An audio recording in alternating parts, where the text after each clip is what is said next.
Hi y'all. So this part is not going to be bookish related. In fact, it's very far from bookish. But I just kind of want to show you a little bit of one of the things that has been happening in my past week, and one of the things that has been happening is, and this one is food related, is my food craving, which is a little bit peculiar. So this past week I have been having some craving towards rice vermicelli, or as we know it here, bihun or mihun, however you want to call it. I use both names. I don't really care. But yeah, this one is a little bit peculiar to me. It's really strange because usually I dislike bihun. I dislike rice vermicelli. I don't like it. However you prepare it, whether you put it in soup or stir fried, I just don't like it. But for some reason, I want to have some. I don't know why. And usually I don't really like stir fried noodles that I do myself, but this time I'm just gonna do it myself.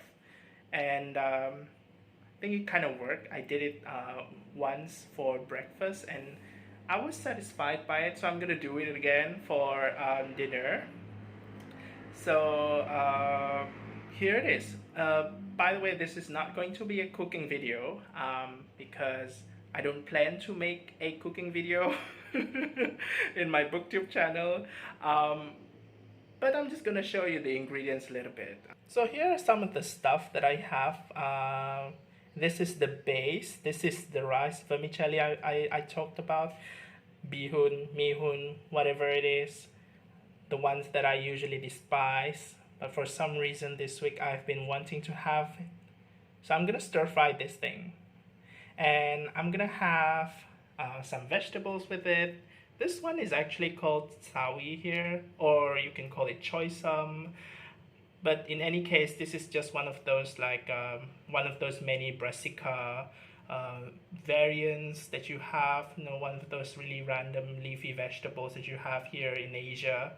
This vegetable is probably the most vanilla vegetable ever. I'm not sure if you can say that it has a really strong personality to it. But in any case, please do not blend this into juice. I tried that before. It tasted horrible. But for stir frying, this vegetable is awesome. Like, you can really feel the crunchiness of the stem, and the leaves are just pretty much awesome. And I'm gonna have some eggs into the stir fried noodle as well. So next we have the aromatics. We have some garlic here. The one I have not chopped this one, so I'm gonna chop it later. A few cloves, and then also have a little bit of shallot. Actually, I think this shallot is a little bit too small in quantity, but then again, these are the last shallot that I have. I don't have any more, so I'm really sad. Looks like my stir-fried noodle is not going to be as fragrant. And I was feeling a little bit extravagant this evening, so I'm gonna add a little bit of shrimp here. I just bought this after I got back from work. Obviously, I was already thinking about doing this while I was still working. Oh my god. And I also have some fish balls, which I already have. So I'm gonna continue with stir frying the rice vermicelli, but I'm not gonna show you that because I don't really have the right ability to do that. And in case you were wondering what kind of seasoning I will be using, actually I don't even know. So I'm just gonna put random stuff in there, like I usually do. So yeah, maybe I'll show you once it's done later. So stay tuned, I guess. Back to bookish topics in this week's Bookish avec moi. I kind of decided to just change the background a little bit. You see pretty much the view that is kind of like outside my house, and this is actually my bedroom window, so you could see some skyline outside there. It's not particularly interesting or exciting, but you can in fact see Singapore from here, so it's kind of nice. So this week I actually did not finish any book. and compared to last week when I actually finished 3 books, this week you can't say that I had that same sense of accomplishment, but at the same time I also feel like I've been kind of intentionally slowing down my reading, because I found that this week I did not really have that kind of mojo, that kind of momentum to actually read as much as I wanted to. However, the books that I still am currently reading right now, I still kind of enjoyed my reading experience. It's not as I would say as exciting, as lively as it was in previous weeks, but still I have that enjoyment. So I think that is still good. I'm not in a reading slump, and it's still nice. Everything is still okay. So in this video, I'm just kind of going to talk about the books that I'm currently reading, but this time I'm going to rank them from the least exciting book to the most exciting book that I have in my list. Anyway, the book that I actually felt the least excitement about and still feel not so excited about actually is this book. Unfortunately, Do Not Say We Have Nothing by Madeleine Thien. So this book is something that we are reading together with Faye from Solitude of Reading. She's a bookstagrammer, and this week is actually the week where we got into the second part of this book. This book has 2 parts. The first one is called Part 1 and another one is called Part 0. So right now we are in Part 0. So this book is kind of a historical fiction that has a dual narrative, dual setting mode, where you have one setting occurring in current times in Canada and another one occurring in the 20th century in China. So these 2 settings, they are kind of connected with one another, and they have characters in common, where we actually see in the current time the narrator named Marie. She's actually living in Canada with her mom, and then someone from China who is kind of connected with her father comes to live with them in Canada. And did I mention that the father also committed suicide in the beginning of this novel?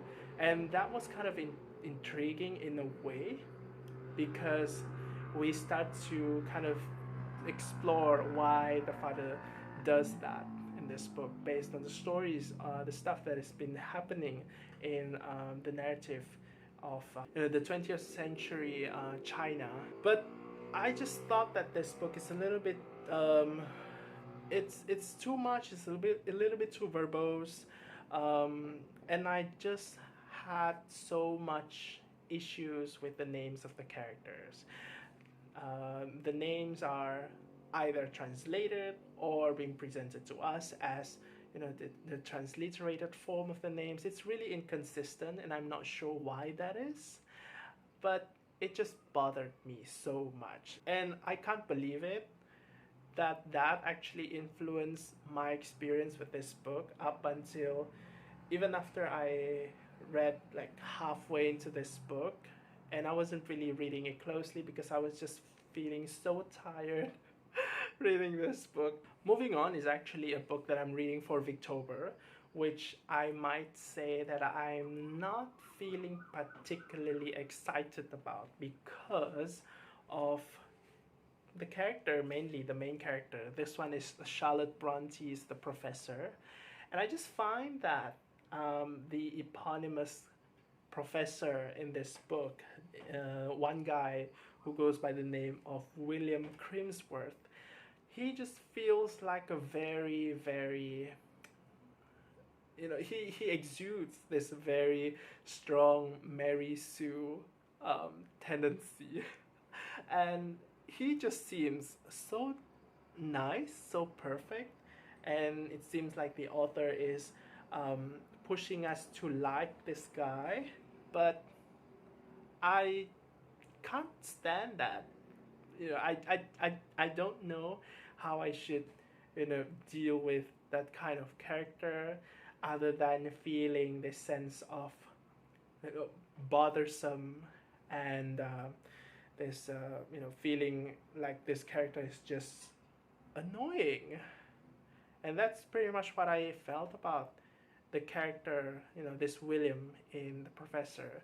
Essentially, this book is about this guy, William, who just graduated from Eton College, and he is looking for a job.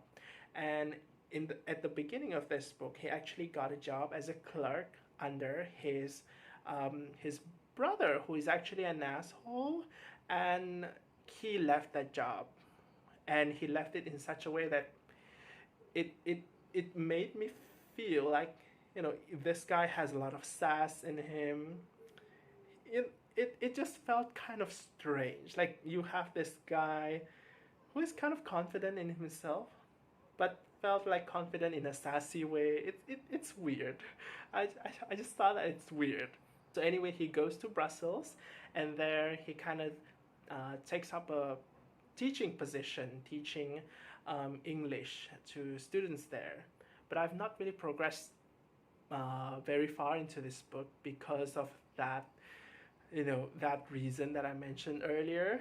Even though this book is really small, I am not even 50% into this book. So obviously, you can see how enthusiastic I am towards this book. The next book is actually something that I wouldn't say I dislike, but it's just felt a little bit removed. But I think the reason I felt that way is because I'm just not really familiar with the kind of setting of this novel, and this one is by Najib Mahfouz. This is Miramar. So Najib Mahfouz is an Egyptian writer, and I think he won the Nobel Prize for Literature, if I'm not mistaken. So this book was published in the 20th century, I think in mid 20th century, and this story takes place in Egypt, Alexandria, Egypt, in the 1960s. So it concerns these various people who are lodging in this pension called Miramar. And the proprietress of Miramar is a woman named Mariana. So one day there is a young woman from the countryside named Zora who comes to Miramar to work as a helper, as a maid. And these lodgers, all of them are guys, by the way, men who have some sort of position in society, who have some sort of power and all that. They start to have a bit of I'm not sure what kind of things would develop in this book, but they start to have a little bit of fuss, a little bit of conflict surrounding this girl Zora.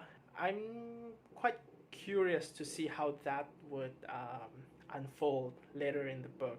So the chapters in this book are actually told from the perspective of each of these male lodgers. And I think it's really kind of important to kind of bear in mind that this book takes place in the mid 20th century in Egypt. So there is certainly going to be some questions on the political situation of the place at the time, which is obviously something that I'm not familiar with. And that kind of explains why I'm not feeling like super excited about this book. But I think it's something that I can just Google and learn a little bit. At the same time, you also see a lot of questions, and this is something that I personally am interested in, which is the treatment of women in the society at the time. So it's kind of interesting to see how these lodgers, this male who have power in society, they have opinions, they have things that they want to say to this Zora. And some of them are younger men who have feelings towards Zora, and it's kind of interesting to see how that unfolds. I'm really keen to you know, hopefully to finish this story because it is a small book. So the next book that I'm currently reading is Restoration by Rose Tremaine. I've been reading this book for quite a while now. I think, if I'm not mistaken, 4 weeks, but I'm still in page 50. So this book is something that I feel is kind of nice, interesting so far, but not mind blowing. I would probably just give it like 3 out of 5 stars where I am right now. So you can say that it's kind of early to judge this book, but from how I am feeling right now, you know, that is the kind of rating that I would give. So this book is about this guy who is kind of in training to become a physician. He got into this position at the court, and the king likes him because he is able to cure the king's dog, and so he receives all of these nice things from the king. And this story takes place in I think 16th 17th century England, by the way.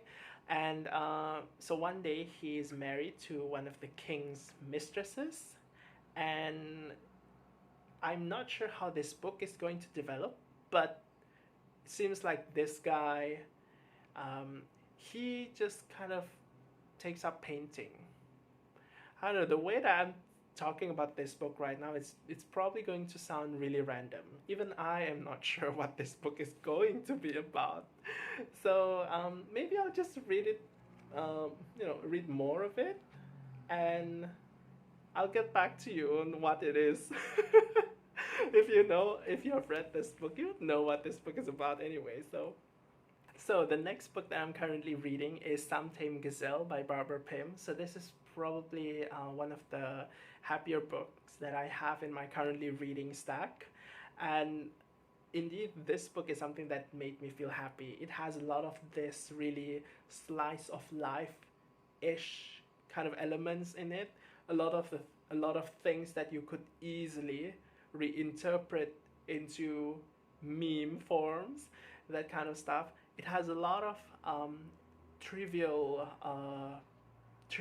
stuff being discussed, and I just find it kind of interesting that a book can actually talk about trivial things and make them sound kind of relatable and interesting.